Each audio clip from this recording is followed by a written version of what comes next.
All right, guys, so here's the perfect property description email. At this point, we have the property under contract.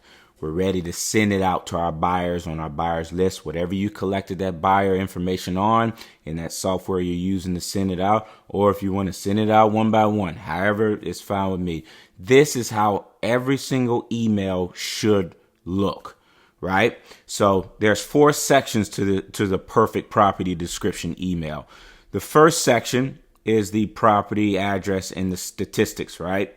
That's this section right here, all that right there. The next section is the condition that goes from here all the way until right here.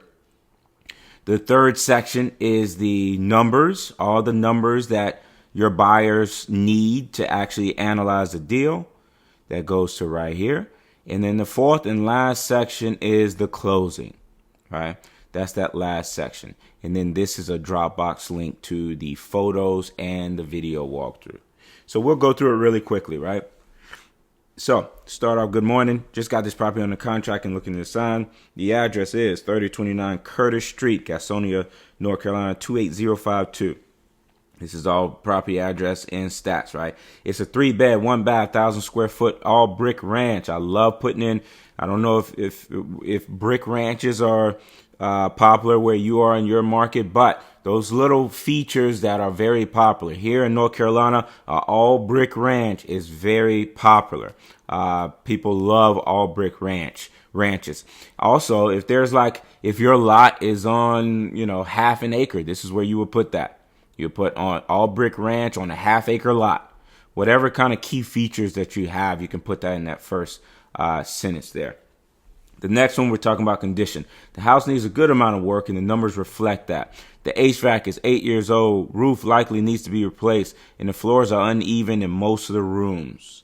That's a good heavy rehab, right? In my area, those full guts are $55 a square foot. Look at the estimated repair costs. 55,000. How many square feet is there? There's 1,000 square feet, so that's $55 a square foot, right? All right, so we talked about condition. Third section is the numbers, all the numbers they need to analyze. ARV is 205. Estimated repair cost is 55. I always put this after the estimated repair cost so they know that I have a Dropbox link right below. Please see pictures and video walkthrough in the Dropbox link. And this is the perfect time to mention, just sign up for a Dropbox account.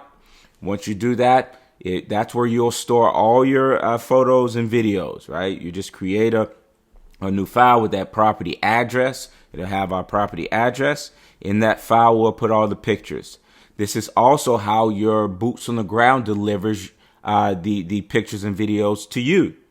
Right? I make every boots on the ground. Hey, once you're done, pictures, video walkthrough, send it to me via a Dropbox file. So all I have to do is save that to my profile. And once I'm ready to send it out here on this email, I just copy and paste. It makes it easy. So Dropbox link. Then I like to do it only if this makes sense, right? And what I mean by makes sense, if the rent actually makes sense to the purchase price. So I put here, average rent for a 3-bedroom in this area is $1,600 a month. I am asking $88,000. So those are all the numbers they need to analyze the deal with the rent in there. You don't have to put rent. Again, if it makes sense, that 1% rule, you can Google 1% rule. That's usually when it makes sense. If you're all in, if that buyer's all in price, meaning their purchase price and their repair costs, is in the rent is 1% of that. We'll go ahead and talk about it. So for example, your buyer is paying $100,000 for that property. It costs them $50,000 to rehab. Their all-in cost is $150,000. That rent has to be 1% of $150,000 for it to pass the 1% rule. So what's 1% of $150,000? $1,500 a month. So if I have my asking right here and the estimated repair cost right here, I add those together. And if the average rent in that area is 1% of that total number, that's when it makes sense to add to this property description.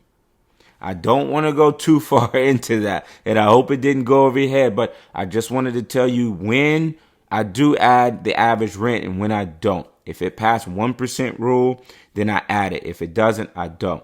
And if you don't get that, don't add it at all. All right, so they have all numbers that they need here. So next is the closing. Closing is scheduled for November 9th, and buyer agrees to cover all closing costs. I always put that. The buyer agrees to pay the closing costs, and that is standard pretty much across every market. They know they're supposed to pay the closing costs, and if your deal makes sense, they won't budget that at all. Last is please let me know if you're interested or have any questions, and then here's the Dropbox link. And that's it, guys. That's the perfect email. Every email should look like this. It doesn't have to be longer. It doesn't have to be pretty. You don't have to do all these. I've seen some emails with all this stuff that's, looks like it's been sent out to a editor, and then they send it back to you and send it out. They don't need all that. Your buyer needs the stats and needs to know how to analyze that deal. And this is how every single one of them should look. Awesome, guys. I'll see you guys in the next chapter.